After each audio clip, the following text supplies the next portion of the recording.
My name is Grace Whitlock. I am 65 years old. I spent 40 years of my life raising a child and sacrificing every dream I ever had. I used to believe that if you gave people everything, they would give you love in return. I learned tonight that this is not true. The moment it happened, I knew there was no going back. Madison, my daughter-in-law, lifted her hand as if she were dismissing a server, not speaking to a human being. Her voice was calm and cold. "We do not serve extra food."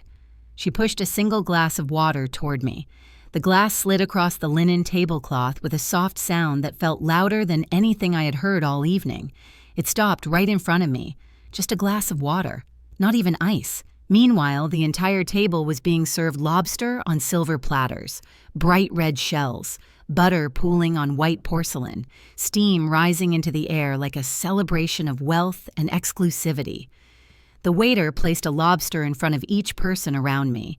My seat was the only one left untouched. My son Lucas leaned back in his chair and adjusted his tie. He did not meet my eyes.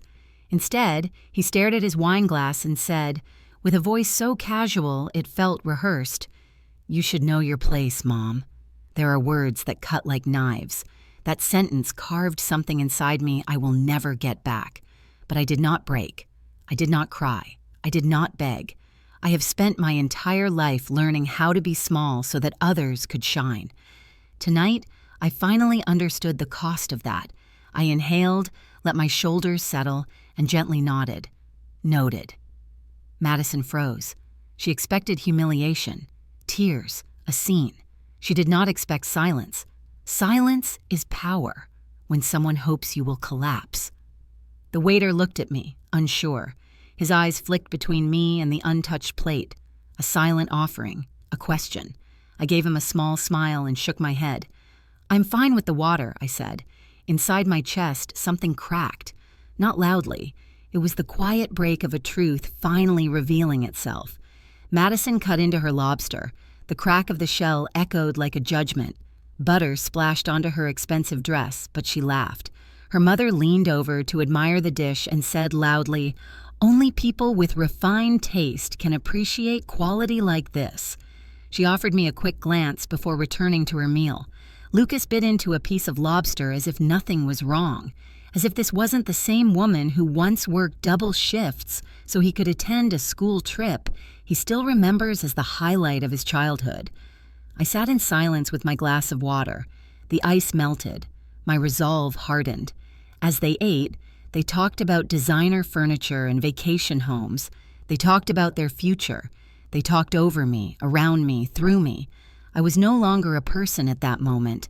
I was a placeholder, an inconvenience they wished wasn't there. The thing about turning 65 is this. You stop having the energy to pretend you do not see what is right in front of you. They thought I was powerless because I looked old, because I dressed simply, because I came alone. But I have learned something through a lifetime of sacrifice. The one who stays silent is not always the weakest.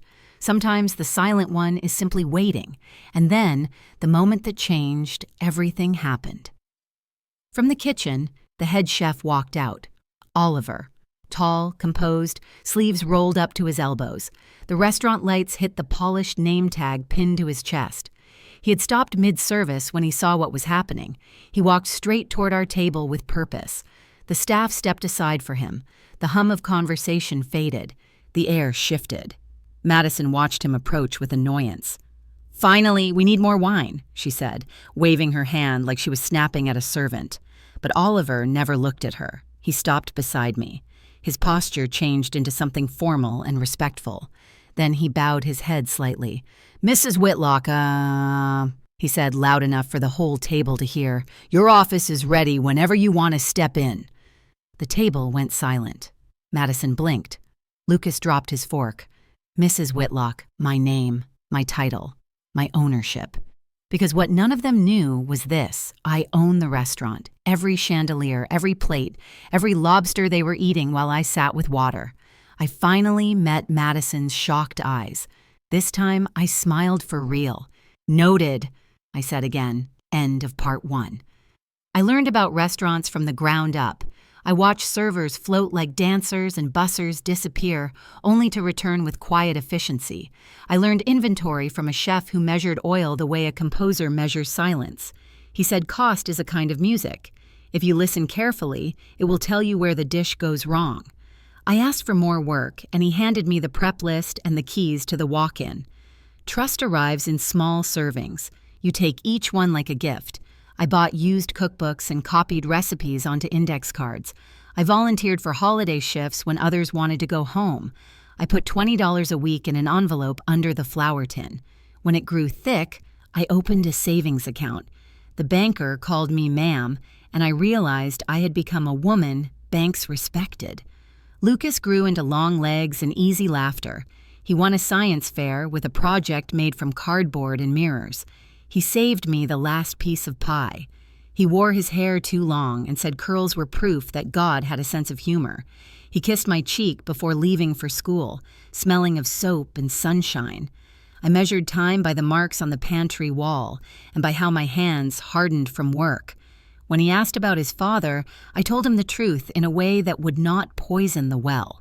Some people are not ready for the weight of love. They mistake leaving for freedom. He nodded, taped a rocket drawing to the fridge, and we kept going. I did not teach him bitterness. I taught him to notice who stays. I share this not to earn pity, but to explain what that necklace meant at the dinner table tonight. It was not decoration. It was history. It was a record of every night I came home smelling of grease and soap, yet still found enough tenderness to read him a story. It reminded me of who I was before others decided what I was worth. Every time I thought I might break, a bill came due. I paid it with hours and quiet promises to myself. One day I would build a kitchen that ran on respect and heat, not fear and shouting. One day I would own a place where women like me could stand at the edge of a dining room and know that labor had become ownership. The first time I shadowed a manager, I brought a clipboard and the belief that I could learn anything if I kept my mouth shut and my eyes open. I studied invoices, learned how margins survive waste, and watched how a hostess could rescue a ruined evening with nothing but grace. When the owner hinted about selling, I asked for a meeting. I came with a folder, numbers, a partner willing to lend, and the reputation of a woman who paid on time. He said I was too quiet for business. I told him to measure women twice. He laughed, then signed. Years turned. The small diner became a second one, then a third. The menu changed with the seasons. My standards did not. When the staff asked why the dishwasher earned the same respect as the sommelier, I said, because water carries the ship. They laughed, then understood. On difficult nights, when a mistake hit the floor like a dropped plate, I touched the necklace and remembered the boy who bought it with bottles and belief. I remembered the girl who left school to pay rent and learned to count quarters like prayers. I remembered the March wind scattering purple petals that would not stay swept. So when Madison pushed that glass toward me and Lucas said I should know my place, I did. My place is the one I built with sweat, ledgers, and grace. My place is inside my own name. At that table, my fingers brushed the silver charm out of habit. Cool, steady, certain. The same way I trained my voice to be. The same way I would need to be for what came next. The year Lucas married Madison, the summer air felt expensive. Their wedding shimmered at a vineyard lined with white chairs and a string quartet that made even the wind behave. I stood near the back in a shawl I had hemmed myself, ready to help the caterer when trays began to thin. Old habits never retire. They turn into vigilance. When Lucas danced with his new wife, he looked toward horizons that no longer included me. At first, distance came dressed as politeness. Sunday calls turned into texts. Texts shrank into single words. Busy. Later. Tomorrow. I left my phone on the counter with the volume up, but silence always found it. Once I carried a casserole and flowers to their apartment. Madison opened the door with a practiced smile. Her perfume smelled like something that never aged. She thanked me, slid the dish into a refrigerator large enough to hold a dream, and said Lucas was in a meeting. On my way out, I noticed their wedding portrait and a quote about shared futures. No space left for the woman who raised the groom. Work steadied me. Restaurants have their own weather. Rush, calm, repetition. Guests thanked me without knowing my name. Staff asked for guidance. Oliver handled what I missed. I moved through invoices, tasted sauces, and replaced bulbs that flickered. The silver necklace stayed at my collarbone. Cool, honest, constant. Messages arrived like crumbs, busy again. Next week, maybe later. I began replying with a single thumb emoji. My friend Lila asked how often we spoke. I said we were both busy. Lies, when small, feel like dust. She invited me to her granddaughter's recital. I stood in the aisle among parents filming children and felt something quiet break. A mixture of pride and absence. Not jealousy, just the echo of a room that once held both our laughter. Holidays made the space wider. Madison sent a group text for Thanksgiving. Dinner at her parents'. Dessert assigned per household. I brought a pumpkin pie from a bakery I respected. Her mother's turkey gleamed under soft light. Conversation skipped across the surface of real feeling. When someone asked what I did, I said, "I work in restaurants," and left it there. The room brightened only when Madison discussed her design firm and Lucas his promotion. I smiled, clapped politely, and realized I had become applauseless without a stage. At home, I prepared for visits that never came. Fresh towels folded in lavender, a spare toothbrush in the drawer, an extra plate on the table. Most nights I ate soup over the sink, the sound of the spoon against the bowl my only conversation. When loneliness knocked, I washed sheet pans. Grease gives up under heat if you are patient. One evening, Lucas texted, "Madison has a big pitch tomorrow, can we rain check?" I typed, "Of course," and saw my reflection on the phone, someone I half remembered. Outside, two teenagers practiced skateboard tricks under a streetlight. They fell, laughed, and tried again. Resilience is built in public, repaired in private. I told myself what I always tell young cooks learning the line: you are learning the heat, you will not burn. Small kindness kept me stitched together. The florist saved me the last peonies. The barista added oat milk when my hands trembled. Oliver left an imperfect lemon tart on my desk with a note. "Try this version. We are playing with zest." Their gestures formed a quiet net beneath the noise of absence. Sometimes Lucas broke through the static. He called after a bad review to ask if I was all right. I said the issue was already solved. He sent a photo of the park where I once pushed him on swings. The caption read, "Looks familiar." I replied with a heart. Love, it seemed, could live inside small screens, even when its voice could not. But the pattern held. Invitations late or missing, excuses swift and smooth. I told myself new marriages need new boundaries. Love is a house with moving walls. What matters is whether the door's still open. Then, one Sunday, no message came at all. I baked bread, walked by the river, and counted boats. At dusk, my phone buzzed. "Busy, talk later." I felt heat, then a stillness so complete it frightened me. That night I polished the silver necklace until it caught the lamp's reflection. Lucas had bought it at 8 years old with bottles and faith. I lifted it to my throat again. "I am still me," I whispered. "I am still here." Distance does not thunder.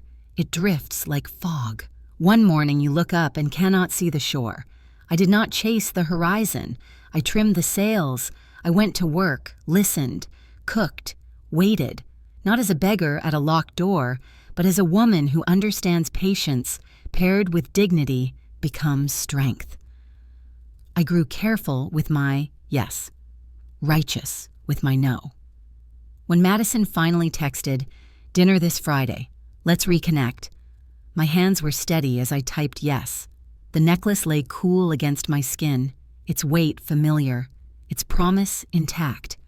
I set the phone down and breathed the same air I had always breathed, just quieter, just clearer. The fog did not lift, but I knew which way to walk. Madison called on a Wednesday afternoon, the kind of hour when the sun turns the kitchen sink into a sheet of light. Her voice was warmer than usual. It had a softness that sounded like a script. She said she wanted to reconnect. She said Friday would be perfect. She mentioned a restaurant with velvet booths and a wine list people photograph. I listened to the careful vowels, to the way she paused after the word reconnected as if waiting for applause. I told her yes. She asked if Lucas could pick me up. I said I would meet them there. I set the phone down beside a bowl of lemons and waited for my pulse to behave. I took the late seating so the staff would not be stretched. Habit, not humility. I chose the pearl blouse that forgives every motion and the shoes that remember long nights. I wanted to feel like myself. Before leaving, I fastened the silver necklace and pressed the charm to my collarbone. Objects carry memory. The metal knows my skin the way a key knows a lock.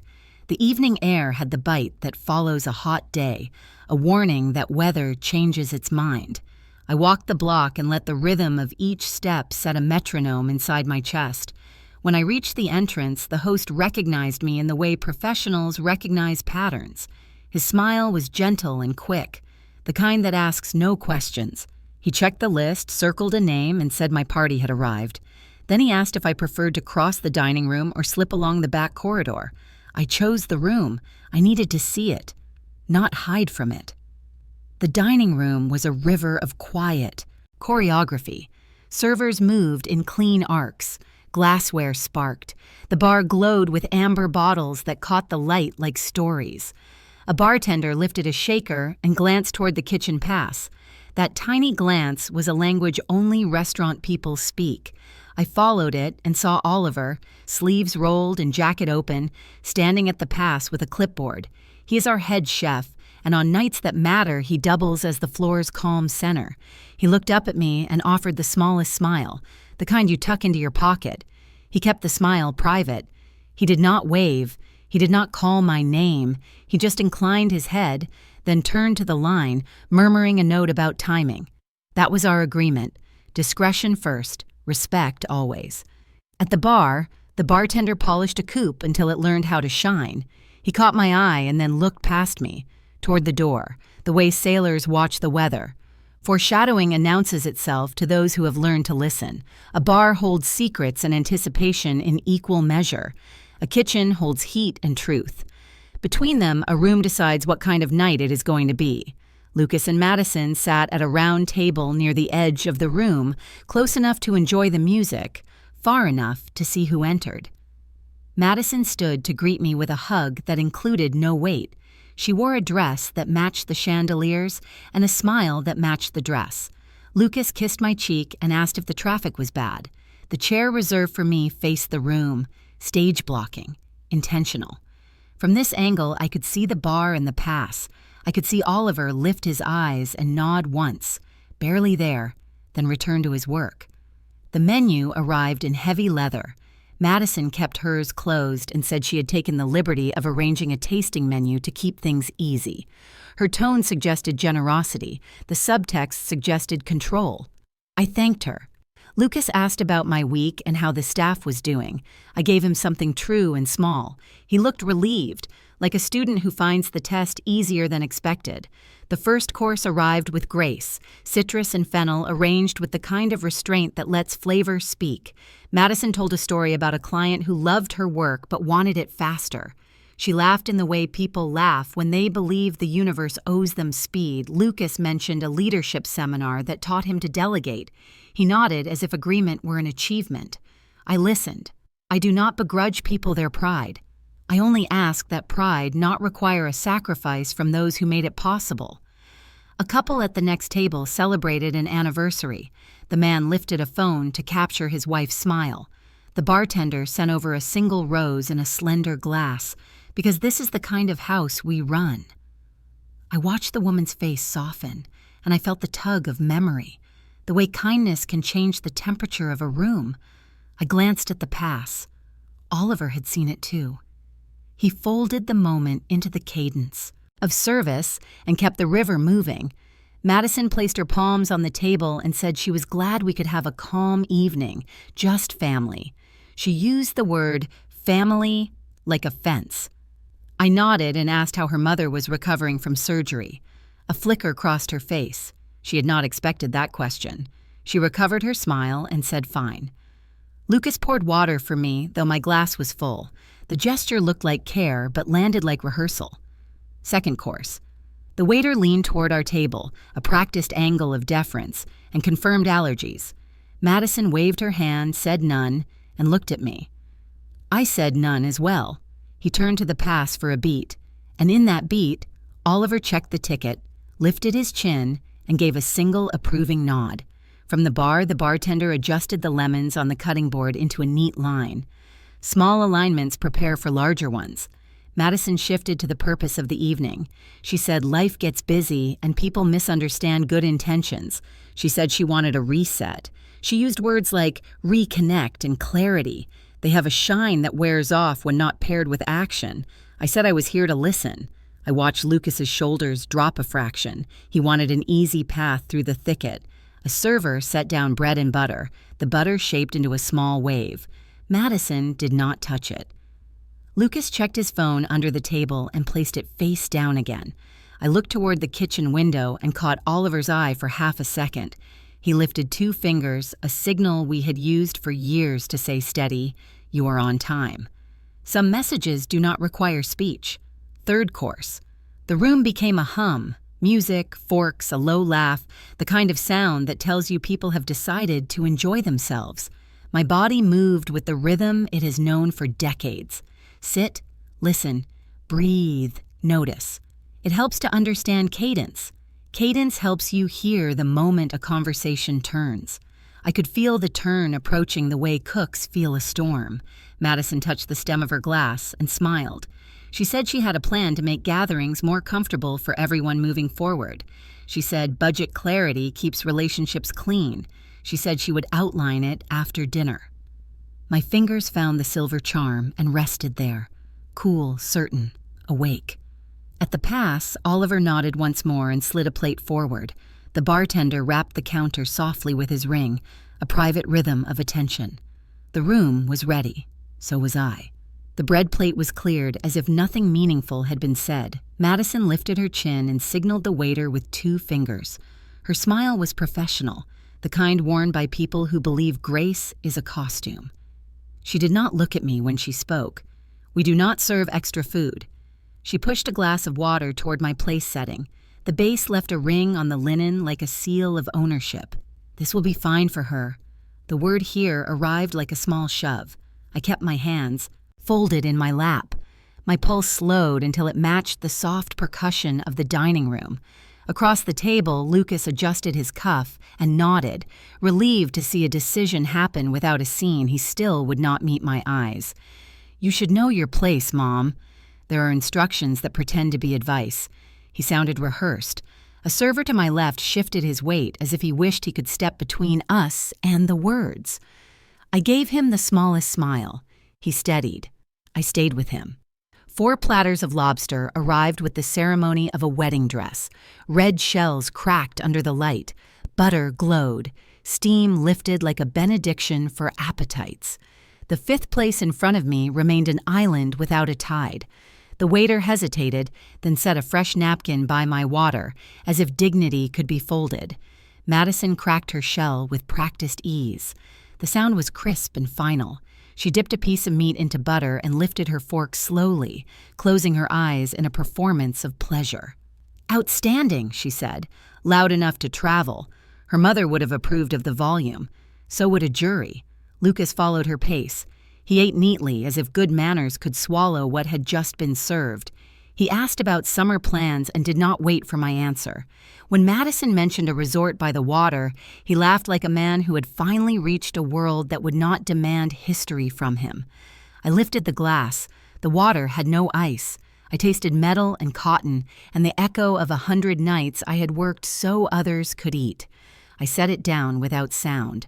My hands remembered every dish I had washed, every prep list I had written, every bill I had paid on time when time felt like a luxury. The necklace rested against my skin, cool as a thought that refuses to overheat. At the bar, the bartender aligned 3 lemons into a quiet row. At the pass, Oliver checked the tickets and raised his chin a fraction. "Steady, you are on time." The room flowed. I listened to forks, to laughter, to the faint piano. I let each sound pass through me and leave no bruise. Madison spoke between bites. She said standards matter. She said people must learn to contribute at the level of the room they want to share. She glanced at my blouse and smiled without warmth. "Some evenings are curated," she added, as if the word curated could bless cruelty. Her nails clicked against the stem of her glass, tiny metronomes counting down her patience. The waiter offered wine. Madison accepted 4. He looked at me. I shook my head gently. He poured, then stepped back with a professional stillness that I recognized as compassion wearing a uniform. He had seen worse and better in this very room. He would see both again. Lucas finally looked up, almost brave. "You ate before coming, right?" He phrased it as confirmation. I helped him finish the sentence. "I am fine." The theater of it all grew careful. A couple at the next table pressed their heads, together for a photo. Someone laughed too hard near the bar. A birthday candle flared and vanished. The soundscape carried everything forward so no one would have to notice a woman with a glass of water at a full table. People prefer their stories symmetrical. They will look away until the frame demands attention. Madison's phone lit on the table. She glanced at a text, then placed the phone face down with a smile that tasted like victory. "We should talk about logistics after this," she said pleasantly. "Households function better with structure." "Structure is useful," I said. She raised an eyebrow. "Then you agree?" "I agree that names should match deeds."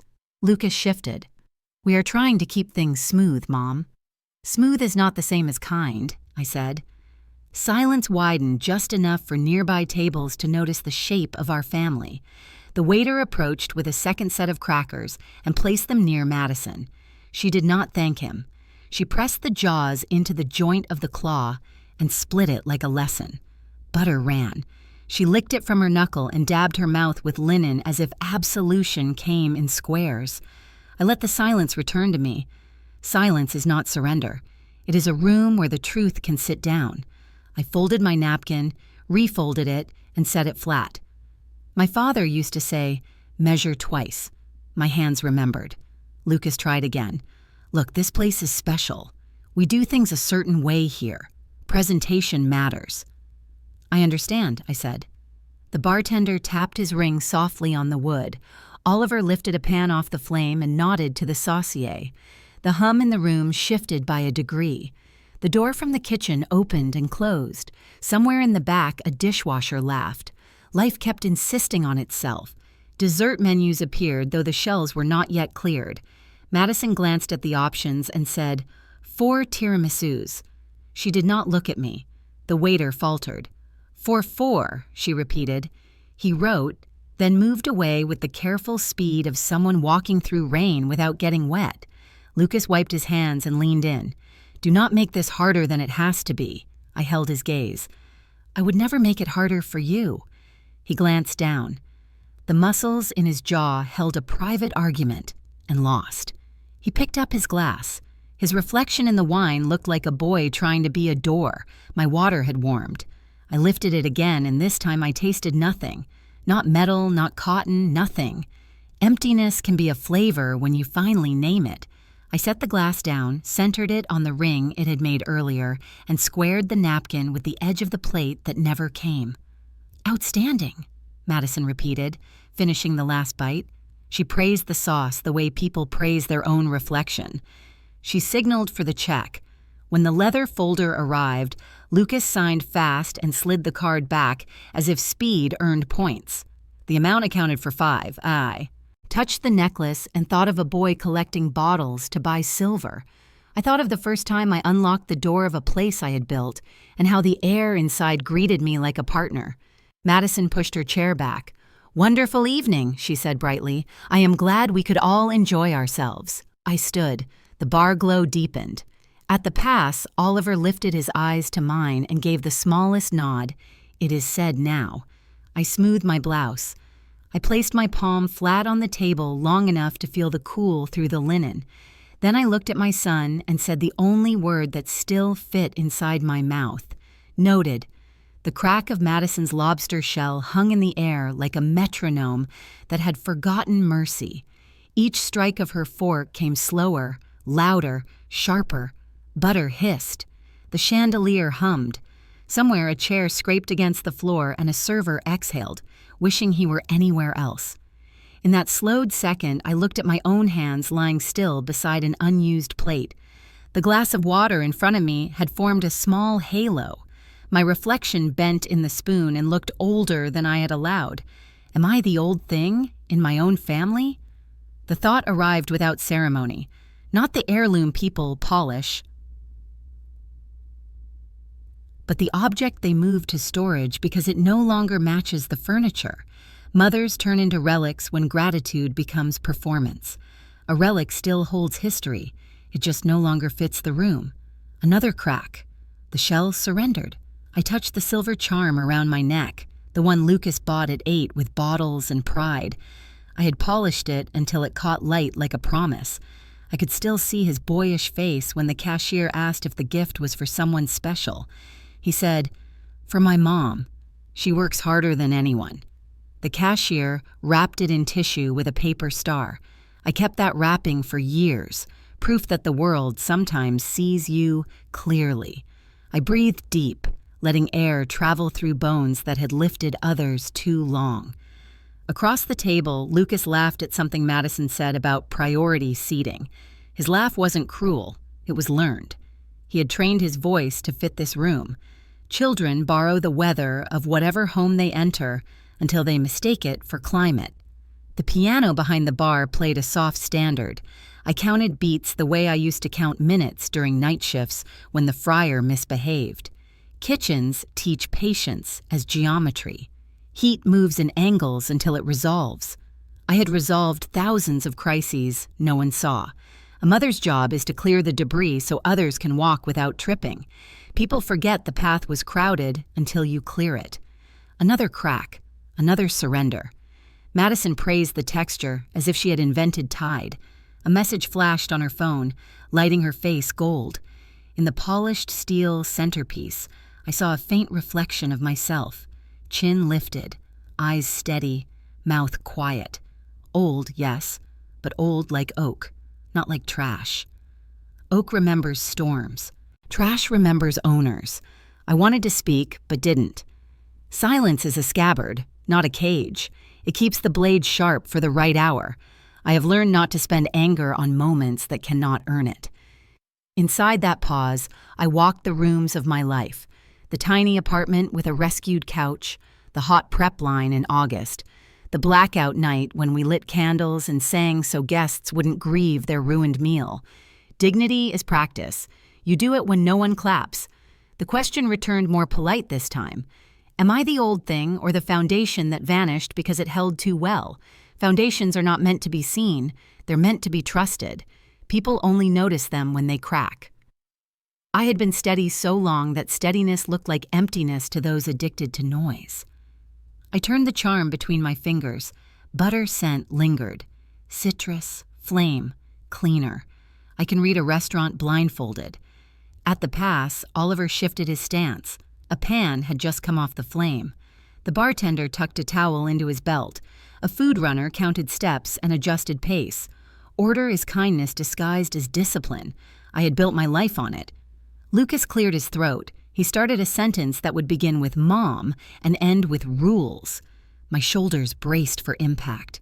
Before he could finish, I pressed the necklace against my collarbone.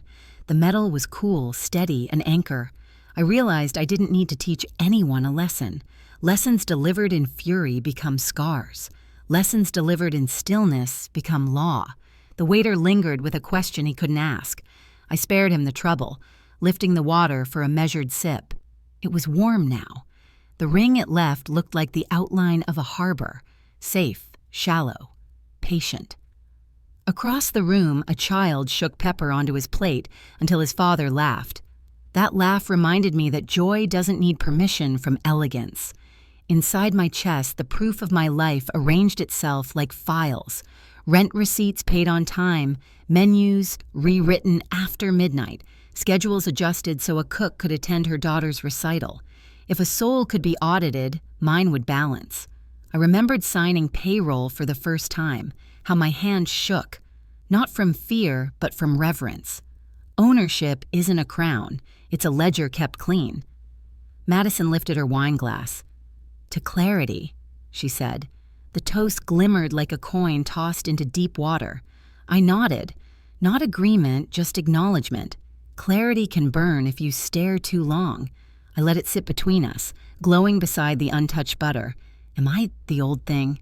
The question came once more and found no purchase. I'm not furniture that can be replaced. I am the woman who built the frame. A house may change its paint and music, but if it forgets its foundation, the first wind will remind it. I lifted the charm, kissed it like sealing an oath, and set it down. The fork struck again. Time returned to its normal rhythm. Madison signaled for dessert. Lucas avoided my eyes. The room hummed. My thoughts settled into a single, unshakable truth. Age is not decline. It is proof of endurance. The water ring dried. My spine aligned like a sentence with nothing left to edit. Old, yes. Original, absolutely. Disposable, never. The necklace lay cool and real against my skin. I would not spend one more word proving worth to anyone who had forgotten the cost of love. I gathered my quiet, folded it like linen, and kept it, because silence is legal tender when truth is due. The sound of plates being cleared had the rhythm of rain on a roof, soft, patient, unbothered. I stayed seated while Lucas and Madison spoke to a server about dessert options. My attention moved toward the kitchen window, where light spilled out in rectangles. A silhouette crossed that light, tall, deliberate, familiar. Oliver. He stepped from behind the pass to check the dining room, his posture calm amid the chaos that follows service. Every restaurant has one person who moves like a metronome. When they walk, the rest of the staff finds tempo. That was Oliver. He surveyed the tables, adjusted a server's tray height with a quiet gesture, then nodded to the bartender, the small acts that keep a night from unraveling. When his gaze reached our table, he paused. Not long enough for anyone else to notice, but long enough for me to feel it. Respect looks different when it's earned over decades. He did not smile broadly, just a faint lift of acknowledgement, the kind professionals give one another when words would draw attention. His eyes asked a question I had already answered. Am I all right? I blinked once to say yes. Madison followed his gaze and mistook it for coincidence. He seems very efficient, she said, slicing through the last piece of lemon tart. That's rare these days. Her voice carried that faint surprise people have when competence appears outside their mirror. Yes, I said. He's steady. Oliver moved toward the bar, checking the levels on the espresso machine, speaking to the staff in tones that never rose. Years ago, I had seen too many kitchens run on fear. This one ran on precision and care. Watching him work was like watching someone play a quiet instrument.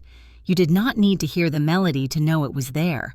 The bartender leaned in, murmured something, and Oliver's eyes flicked toward me again, brief as a heartbeat. He nodded once and continued wiping the counter. No one else noticed the exchange. It was a small courtesy, an anchor in a night where I had been turned into a ghost at my own table. Lucas asked the waiter for the bill. His voice held the flat authority of someone used to being obeyed. The waiter glanced toward Oliver for a signal, received it, and brought the folder. Madison straightened her napkin with the grace of a queen in a borrowed kingdom. I studied the quiet choreography, the way everyone deferred to control, mistaking it for order. Oliver's reflection appeared in the glass partition beside our table. His hands, steady as always, arranged garnishes into alignment. I saw in that reflection something I recognized, the discipline of those who build rather than boast. He had started as a dishwasher, worked his way through every station, and now ran the house with the calm of someone who knows every screw that holds it together. In him, I saw my younger self, the version of me that believed respect would arrive naturally if you simply did good work. When our eyes met through the reflection, I felt time fold. There is an understanding among people who have carried weight for too long without dropping it. It does not require history to feel like kinship. Madison broke the moment. I should speak to the manager before we leave, she said. Compliments never hurt. She dabbed her lips and stood. Lucas followed, still checking his phone. Oliver intercepted them halfway across the floor. From my seat, I could not hear the words, only the cadence. He bowed his head slightly as Madison spoke, a gesture both polite and immovable. She laughed, high, brittle. He answered with something short and final, then stepped aside, pointing subtly toward the host stand. She mistook dismissal for direction and walked away satisfied. Lucas looked back at me, unsure why he felt small. The waiter cleared my glass. "Can I bring you anything else, ma'am?" "No, thank you," I said. "You've done perfectly." He nodded, relief visible. Good staff sense tension like barometers. They need confirmation that storms have passed. Oliver came closer now, checking the distance between tables, adjusting a candle, resetting a chair leg so it would not wobble. When he reached mine, he leaned slightly toward the table, keeping his voice low. "Everything satisfactory, ma'am?" The word ma'am carried weight. It was not the tone given to patrons, it was the tone used for equals. I answered quietly, "Yes, thank you." He hesitated a moment longer. "If you need anything at all." I met his eyes. "I know where to find it." He inclined his head and moved on, leaving the faint trace of lemon and smoke in his wake. Madison returned to gather her bag, animated again. I spoke to the manager. He was very polite. They could teach staff like that in classes. She meant it as praise, but it came out as possession. Lucas paid the bill and offered his arm. I rose slowly, feeling the shift of weight in my knees, the echo of years on my feet. The necklace slid against my collarbone. As we headed toward the exit, I caught sight of Oliver at the kitchen door, speaking softly to a young cook. His hand rested on the cook's shoulder, guiding rather than commanding. The cook smiled, nodded, and returned to the line taller than before. Leadership done right leaves no bruises. Outside, the air had cooled. Madison and Lucas moved ahead, their laughter thin as glass. I lingered at the threshold, watching. Through the window. Oliver looked up once more. For a heartbeat, the noise of the street dissolved, and I saw what he saw. A woman who had survived the same fires and still stood upright. He gave a nod that said more than apology or admiration. It said recognition. That was enough. Every story needs a mirror to reveal its truth. In him, I saw the reflection of what I had spent years trying to remember, that respect is quiet, earned, and seen only by those who know how to look. The check had been signed. Madison slid her chair back with the elegance of a queen dismissing servants, the kind of motion that announces finality. Lucas stood beside her, still avoiding my eyes. The waiter hovered, uncertain if he should thank or retreat. I remained seated.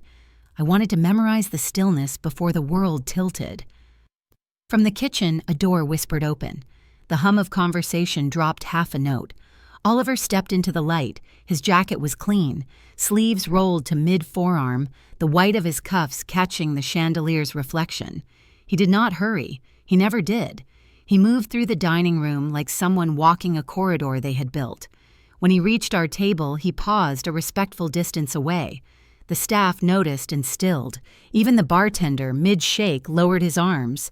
Madison glanced up, impatient, assuming this was about gratuity. She lifted her chin, ready to instruct. Oliver bowed slightly. "Mrs. Whitlock," he said clearly, each syllable measured. "Everything is prepared in your office whenever you are ready." It took a full second for the words to land. Mrs. Whitlock, office, ready. The table breathed out confusion. Madison's eyes flicked between him and me, disbelief sharpening her features. Lucas's hand froze mid-button at his cuff. "Your office?" Madison repeated, a brittle laugh escaping. "I'm sorry, what?" Oliver straightened but kept his tone gentle. "The night reports and invoices are waiting, ma'am. I assumed you would want to review them before you leave." The dining room, until then a current of voices, shifted into reverent quiet.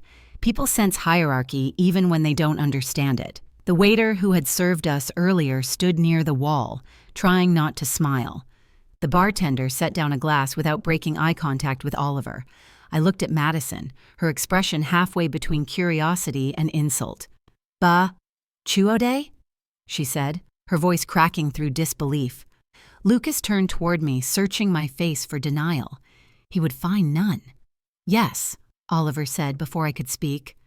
"Mrs. Whitlock is the owner of Whitlock & Sons Dining Group." This is one of her properties." The word properties hovered, polite and devastating. I did not need to add anything. The silence became my signature. Madison recovered first. Her tone slid toward amusement, the brittle kind used to hide panic. "That's unexpected," she said. "You never mentioned it." "Some things don't need to be mentioned," I replied. "They only need to be maintained." Oliver stepped back, hands behind his back, and waited. He understood performance. He had seen enough humiliation to know when dignity required a stage. Lucas cleared his throat. "Mom, why didn't you tell us?" "Because it was never about telling," I said. "It was about living." He looked away, cheeks coloring in a way I remembered from childhood when guilt arrived before apology. Madison stared at the table, then at the glass of water she had pushed toward me earlier. The ring it left on the cloth had darkened, spreading outward like ink. "I didn't mean," she began. "I know," I said softly. "You rarely do." Oliver turned to the staff. "Service may resume," he announced. His voice restored movement. The room returned to motion, though quieter, more deliberate. Respect recalibrated itself like gravity. I rose slowly, the chair legs barely whispering against the floor. The necklace at my collarbone caught the light again. Madison's gaze followed it, recognizing for the first time that I wore it not as sentiment, but as armor. "Mrs. Whitlock," Oliver said, stepping aside, "would you like me to escort you to your office?" "Thank you, Oliver," I said. "I'll be there shortly." He nodded and disappeared back into the kitchen. The staff parted for him like a tide. Madison pressed her lips together.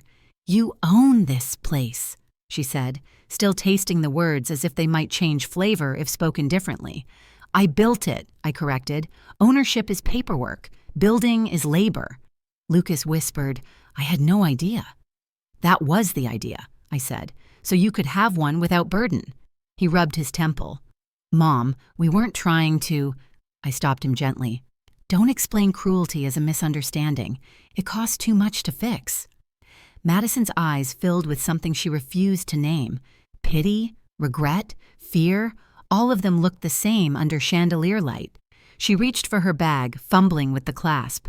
"I didn't mean to offend you," she said. "You didn't offend me," I replied. "You revealed yourself. That's different." Lucas inhaled as if to argue, then exhaled instead. "Can we talk about this privately?" I smiled. "We are." The waiter approached with the check folder still open. Madison reached for it automatically, then realized it was already stamped paid in red ink. I had instructed the accounting system to link all house bills to the main office. Her hand hovered in midair, uncertain where to land. Outside, thunder rolled faintly, a summer storm rehearsing. I picked up my bag, laid a tip on the table, and thanked the waiter by name. He blinked, surprised that I remembered. Lucas stood helplessly beside Madison. "So, what happens now?" he asked. "What always happens," I said. "People show you who they are. You decide what to keep." I turned toward the door. The room parted. The hum of conversation resumed, but softer, as though even strangers had understood a boundary had been drawn. At the doorway, Oliver waited again, holding the door open. "Ma'am," he said, voice steady. I paused beside him. "Thank you, Oliver, for timing." He smiled faintly. "I only follow the rhythm you set." As I stepped out, the night air hit cool against my skin, washing away the scent of butter and wine. The city hummed, unbothered. Behind me, laughter faltered, then stopped. Some truths don't need applause. They just need light. I closed the office door and let the latch click once, clean and final. The hum of the dining room softened into a distant tide. My office smelled of paper, lemon oil, and faint smoke from the sauté station that always sneaks in. I switched on the lamp. Warm light fell over ledgers, a brass stapler, and framed photographs that remember who I was when no one else did. I sat, hands flat on the desk, and asked the question pacing inside my ribs all evening. Did I raise my son so he could look down on me? Did I build a life that taught him height matters more than ground? The chair answered with a tired creak. A photo of Lucas at 8 leaned against the pen cup, hair wild, teeth missing, pride beaming. He was holding the silver necklace before he wrapped it. I touched the charm in my throat. It has warmed me through decades. The ledger lay open to tonight's date. Numbers behave better than people. They don't lie. They just balance. Food cost, fair. Payroll, tight but human. Incidents, none. I could write one word there. Humiliation. But I didn't. Pain doesn't deserve paperwork. Outside, a truck hissed to a stop. Somewhere, someone laughed. Life moved on, as it always does. I folded my hands and spoke to myself the way I speak to a young cook after a ruined sauce. Tell me the truth, and we'll find the next right move.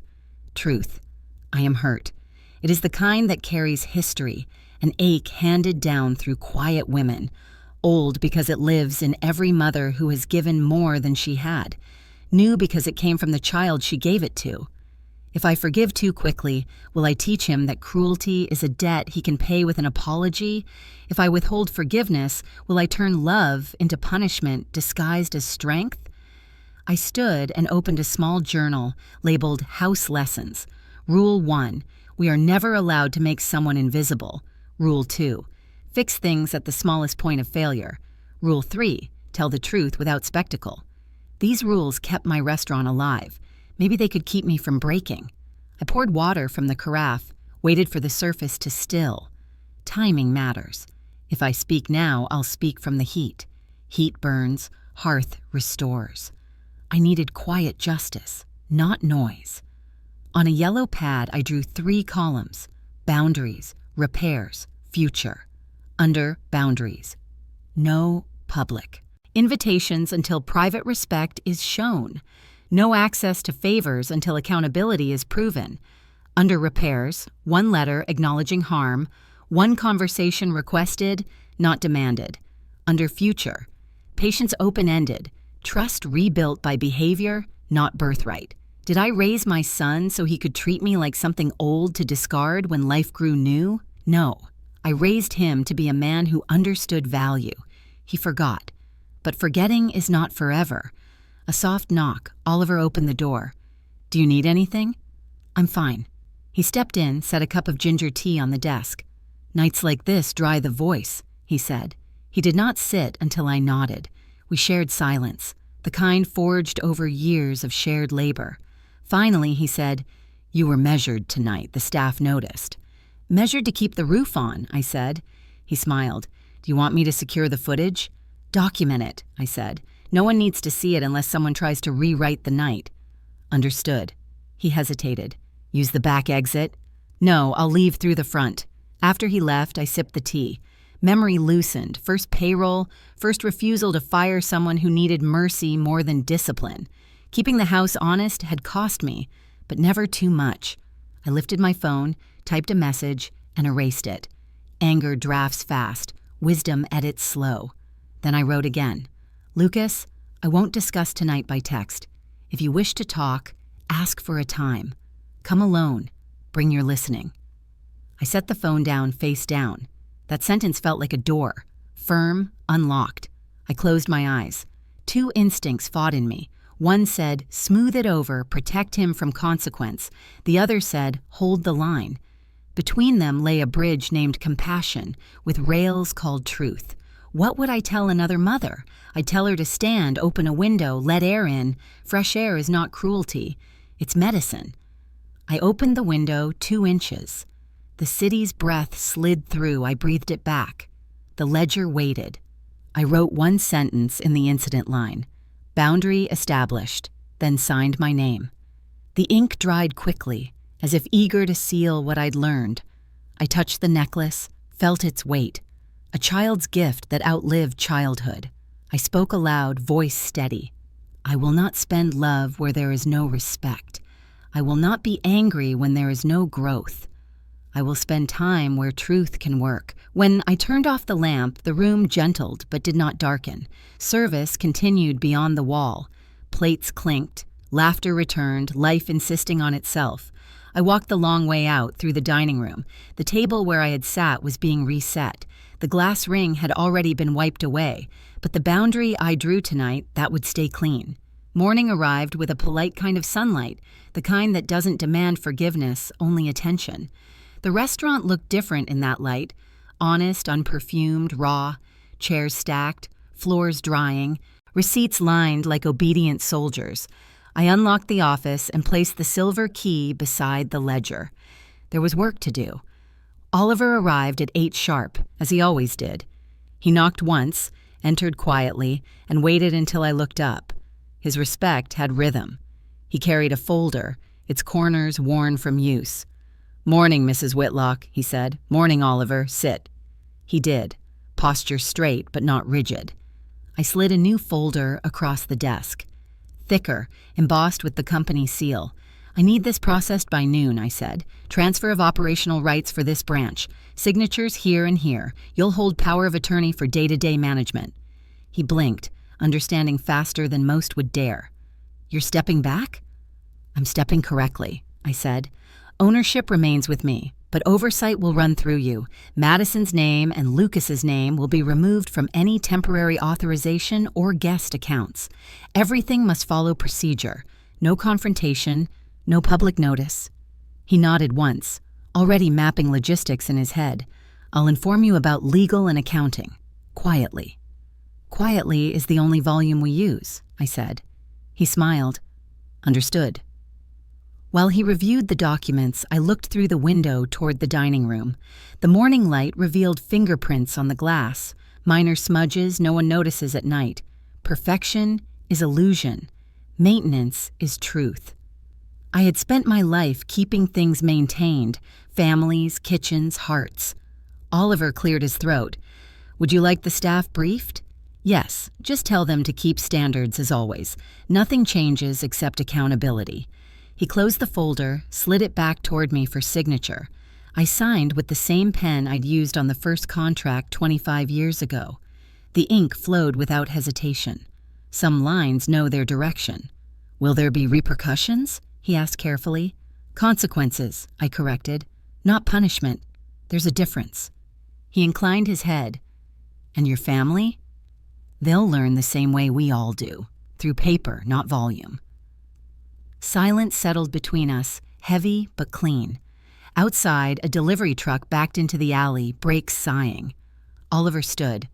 "I'll take care of everything, Mrs. Whitlock." "Thank you, Oliver. Remember, follow law, not emotion." He nodded. "Always." When he left, I opened the smaller drawer that held the first deed to the restaurant. My late lawyer, Henry Boyd, had once said, "Control isn't about raising your voice. It's about owning the paper everyone else signs." He was right. I scanned the pages, confirming every clause. Years ago, when Lucas begged for startup capital, I had written his name into a side agreement. He would have access to dividends only under conditions of respect and contribution. Madison had never read that clause. She had assumed my silence meant ignorance. People often mistake quiet for blindness. I sent a brief email to the firm. "Execute revision on file per authorization 47B. Confirm removal of beneficiaries under dormant clause." Then I shut the laptop. Done. No speeches, no storms, just signatures. The most elegant form of thunder. By 10, Oliver returned with copies for verification. "Legal confirmed," he said. "Transfer acknowledged, effective immediately." "Good," I said. "Keep one copy in the safe, send another to headquarters." He hesitated. "Would you like them notified today?" "They'll find out when they try to use the account," I said. "That's enough notice." He gave a quiet, almost reverent chuckle. "You've taught me more about restraint than any seminar could." "Restraint is power," I said. "Noise is leaking." When he left again, I stood and walked through the dining room. Staff were prepping lunch service, unaware of the storm that had already passed. I greeted each by name, checked the coffee temperature, and adjusted a vase. Calmness is contagious when it's real. At the hostess stand, the new schedule waited. I initiated the bottom, the ink drying beside my name like a seal of balance. I felt neither triumph nor bitterness, only order returning to its proper owner. By noon, Oliver confirmed all accounts had updated. "Everything's clean," he said. "Keep it that way," I replied. He paused at the door. "You didn't raise your voice once." "I don't need to," I said. "The law speaks fluently." When he was gone, I looked again at the empty dining room. Light pooled across the tables, bright enough to reveal the grain of every wood surface. Each mark was history, not flaw. I traced one with my fingertip, a small groove from years of plates set down too fast. Even scars can be part of structure when you learn how to carry them.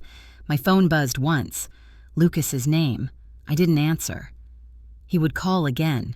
Love and guilt share the same persistence. For now, silence was the teacher. I placed the signed documents into the safe, locked it, and slipped the key onto the same chain as my necklace. The charm clinked softly against it, past and present bound together. I whispered to myself, order restored, not as victory, but as acknowledgement. There were no fireworks, no revenge to taste, just the quiet satisfaction of doing right by truth. Power doesn't need an audience, it just needs steadiness. I turned off the lights, left through the front door, and let the lock click behind me. The sound was small, perfect, final. He arrived just before closing, when the restaurant had exhaled its last guest and the floors gleamed with soap and fatigue. The hour when voices echo longer because the walls finally have time to listen. Oliver had already left. Only the low lights and the faint hum of the cooler kept me company. Lucas stood at the door, shoulders hunched, hands in pockets like a boy, waiting for detention to end. I didn't move toward him, let him cross the distance himself. "Mom," he began, voice smaller than the man who had told me to know my place. "Lucas," I said, neutral as a ledger line. He took a hesitant step in. The smell of night rain followed him. "I know you probably don't want to see me." "I didn't say that," I replied. "I just haven't invited you." He winced.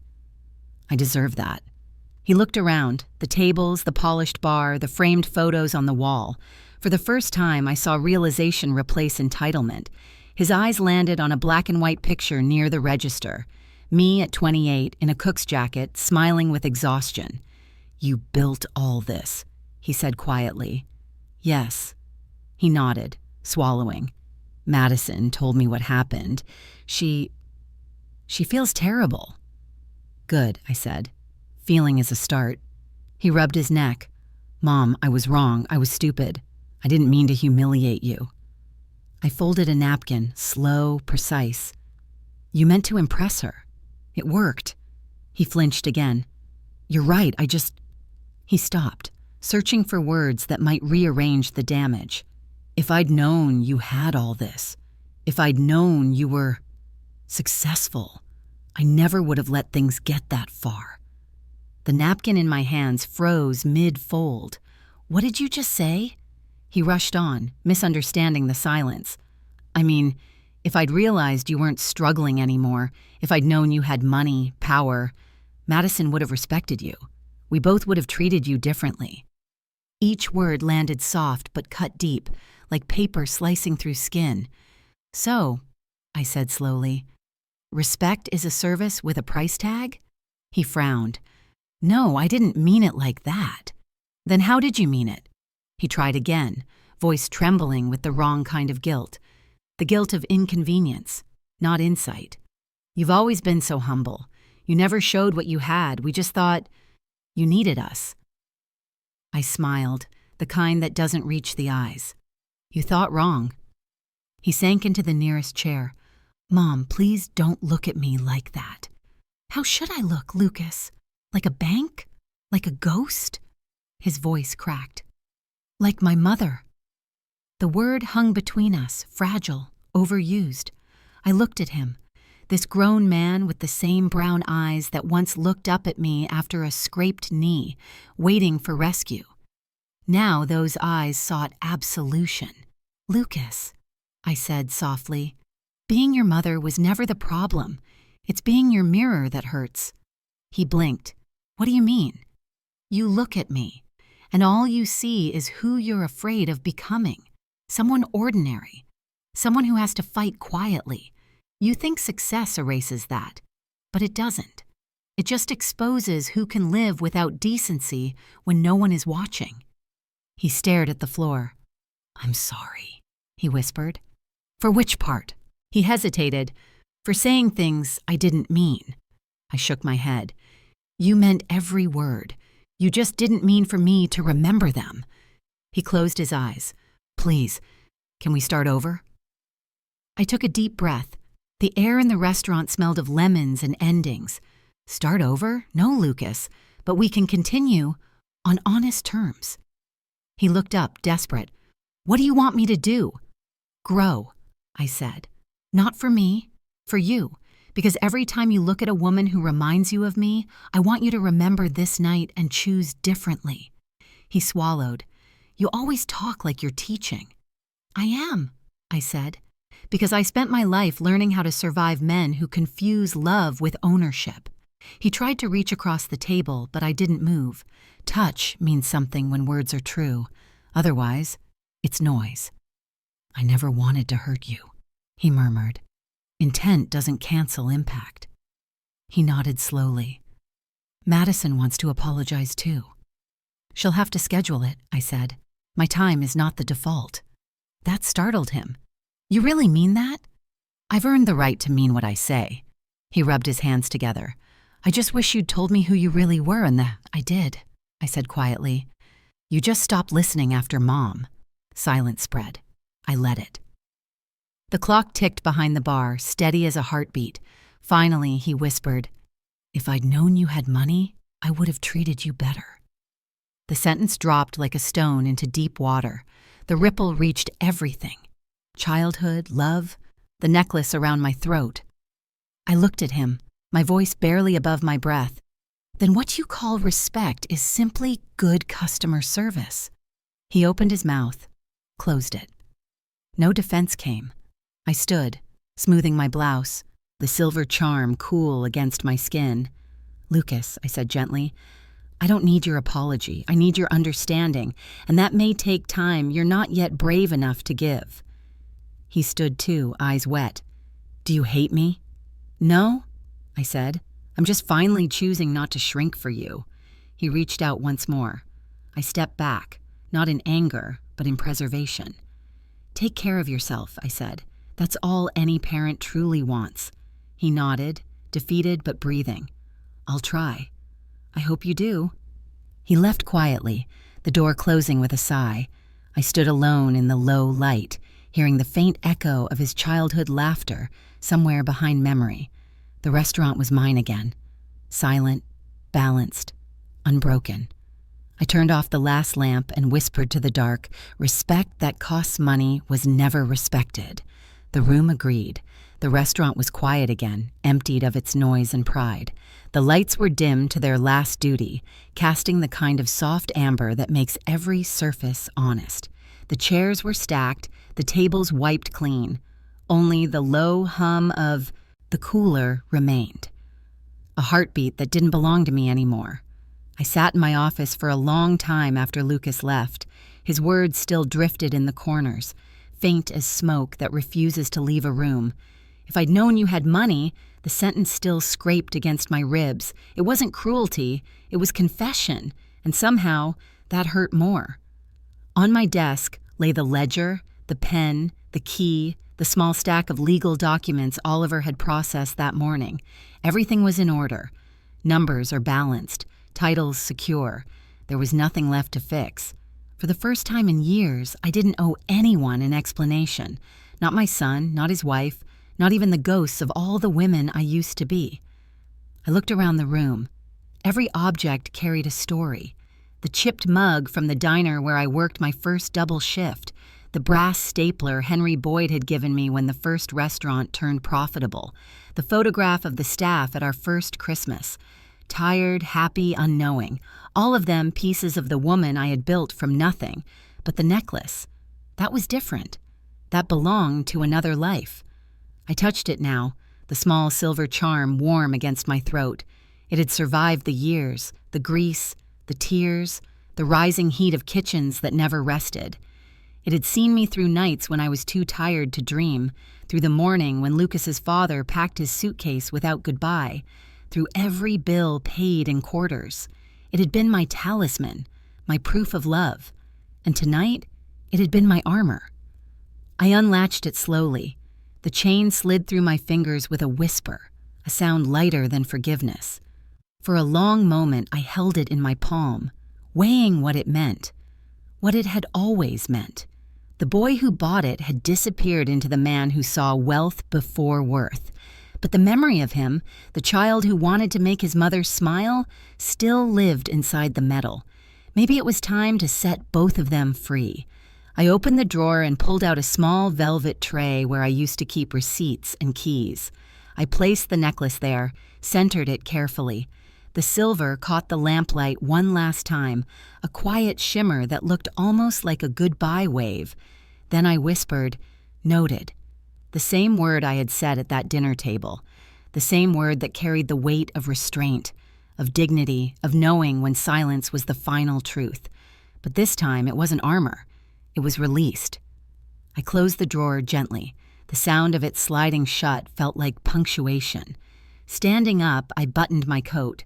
The office smelled faintly of lemon oil and endings. My reflection in the glass door was softer than I remembered, older but unafraid. The woman looking back at me wasn't the servant of anyone's expectations anymore. She was simply Grace Whitlock. No more, no less. I walked through the empty dining room. The moonlight streamed through the high windows, painting silver stripes across the floor. My footsteps echoed softly between tables that had witnessed pride and apology alike. Every plate, every glass, every scar on the wood belonged to a history I no longer needed to carry. When I reached the bar, I paused. Behind it, Oliver stood quietly, hands clasped in front of him. He must have been waiting. His jacket was off, sleeves rolled to his elbows, the night's labor still on his skin. "Mrs. Whitlock," he said, voice low. "Grace," I corrected him. "Just Grace tonight." He nodded. "Everything is secure. Staff dismissed on time. The paperwork's locked away." "Thank you," I said. "You've always kept things steady." He smiled faintly. "I learned from you." We stood there for a moment, two people bound by the quiet understanding that work can be sacred when it's done with integrity. He didn't ask about Lucas or Madison. He didn't have to. I adjusted my coat and looked around one last time. "You'll take care of this place?" "As if it were my own," he said. "That's exactly why it's yours to run." His eyes softened. "Are you sure?" "Yes," I said. "I built it to stand without me. Now it's time to see if it can." He didn't argue. Respect doesn't beg for control. It honors departure. I walked toward the door. The night waited beyond the glass, quiet and forgiving. As I reached for the handle, Oliver moved ahead and opened it for me. A small gesture, but it felt ceremonial, almost holy. The air outside was cool, threaded with the scent of rain and asphalt. "Good night, Mrs. Grace," he said, bowing his head slightly. I smiled. "Good night, Oliver." The wind caught the edges of my coat as I stepped out. The city lights shimmered on the wet pavement. Somewhere in the distance, a siren sang, a reminder that the world, indifferent and immense, keeps turning no matter who walks away. I didn't look back. There was no need. The past was still there, locked behind that door, orderly and complete. But freedom was in the direction of the breeze, in the rhythm of my footsteps, in the soft, sure pulse of my heart, finally beating only for itself. As I walked down the street, the silence followed, not heavy, not empty, but light.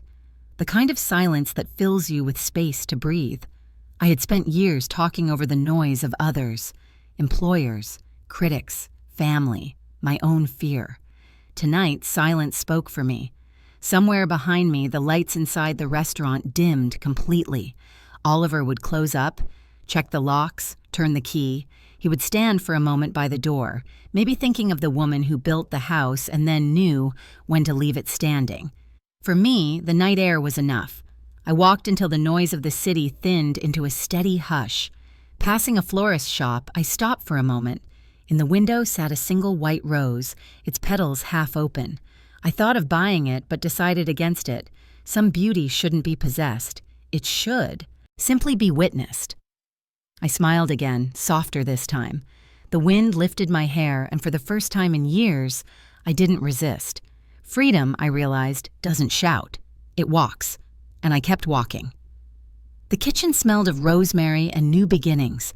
Morning sunlight spilled across the counters, touching the polished knives and mixing bowls that waited for purpose. The restaurant's old dining room had been transformed, half the tables replaced by long wooden workstations, each set with an apron, a cutting board, and a single handwritten name tag. On the chalkboard near the front door, I had written in white chalk, "Community Cooking Class for Single Mothers. Free enrollment." The first class started that morning. 7 women stood uncertainly at the threshold, clutching notebooks, their faces a mixture of fear and hope. I knew that expression well. It was the same one I had worn 30 years ago walking into my first job, pretending not to be terrified. "Come in," I said. "No one fails in this kitchen." They entered slowly, shoulders dropping as the smell of bread replaced their tension. I recognized one woman from the neighborhood laundromat, another from the night shift at the clinic. They greeted each other like survivors discovering they were not alone. We began with soup, simple, forgiving soup. You can't ruin soup as long as you keep tasting it. As they chopped vegetables, I told them about the importance of quiet hands, of listening to ingredients. A pot can teach you everything about patience if you let it. When the broth began to simmer, one woman, her name was Teresa, looked at me and said, "You're the one who owns this place, aren't you?" I nodded. "I used to." She tilted her head. "Used to?" "I gave it to people who know how to take care of it," I said. "Now I just borrow the kitchen once a week." She smiled. "Borrowing's the best kind of owning." We all laughed. The sound was soft but solid, like bread rising in the oven. As they cooked, they began to talk, to each other, to themselves. Stories surfaced. Abandoned husbands, long shifts, children who still needed dinner no matter how tired the mother was. Their words blended with the rhythm of knives and spoons. I saw in their movements the same endurance that had carried me all those years, the grace of survival without applause. At the end of the class, we sat together around a long table and shared what we had made. The soup wasn't perfect, too much salt, not enough time, but it was warm and it was ours. One of the women asked, "How did you get through it, raising your son alone, building all this?" I stirred my soup, thinking of Lucas, of that last night, of his apology that felt like a bruise you press just to know it's healing. "I stopped trying to be smaller than my pain," I said, "and I learned that silence can build walls or bridges. You have to choose which." They nodded. One woman wiped her eyes. Another took my hand, rough palms against mine. For a moment, the room went still except for the quiet bubbling of the second pot, waiting its turn. After they left, I stayed behind to clean up. The sun had shifted, leaving streaks of gold across the counter. I stacked bowls, rinsed knives, and listened to the hum of the refrigerator. The rhythm of ordinary life, the kind of music I'd once been too proud to notice. In the reflection of the oven door, I saw myself, older, steadier, unmasked. The necklace was gone from my throat, but I didn't need it anymore. The strength it symbolized now lived inside me, steady and unshakable. I dried my hands, leaned against the counter, and spoke softly. Maybe to the room, maybe to the version of myself that had survived it all. "I didn't take revenge on them," I said. "I just came back to myself." The line felt right, like something that belonged in the air more than in memory. I turned off the lights, opened the door, and stepped outside. The evening was falling, warm and forgiving. Across the street, I saw Oliver locking up the restaurant. He spotted me and lifted a hand in quiet salute. I returned it. We didn't need words. Some stories end, not with closure, but with peace. As I walked down the sidewalk, I thought of Lucas, not with anger, but with a gentle ache. I hoped he was learning, that one day he'd understand the kind of wealth that doesn't live in numbers. The night breeze smelled of bread and jasmine. Somewhere, a child laughed. I smiled, feeling something expand inside me. A space that used to belong to bitterness now filled with calm.